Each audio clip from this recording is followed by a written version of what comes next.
ज्या व्यक्तीने आदुबाळ तुम्हाला बोट धरून राजकारण शिकवलं त्या महाराष्ट्राच्या मुख्यमंत्र्यांना तुम्ही आज काय मुक्ताफळ उधळताय? नाही, बरोबरच आहे, कारण वाण नाही तरी गुण मात्र नक्कीच लागलाय. याचं कारण तुमचे सध्याचे गुरु कोण आहेत? तर ज्या खिचडी चोर ज्या आहेत त्या कचोरी ताई, त्याचप्रमाणे पत्राचाळीमधले आरोपी विश्वप्रवक्ते संजय राऊतजी. त्यामुळे तुमचं ज्या पद्धतीने बोलणं आहे हे खरोखर तुम्हाला शोभत नाहीये.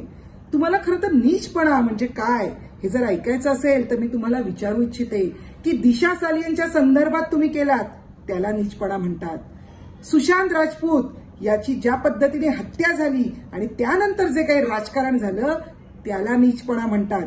त्यामुळे बोलताना थोडं तोंड सांभाळून, नाहीतर जेलची दिशा कुठल्या बाजूला आहे हे लवकरच तुम्हाला कळेल. देश विदेशातील प्रत्येक घडामोडींचे लाईव्ह अपडेट मिळवण्यासाठी आता साम टीव्हीच्या सर्व सोशल मीडिया प्लॅटफॉर्मला लाईक, फॉलो आणि सबस्क्राईब करा. तसंच सर्व नोटिफिकेशनसाठी बेल आयकॉन प्रेस करायला विसरू नका.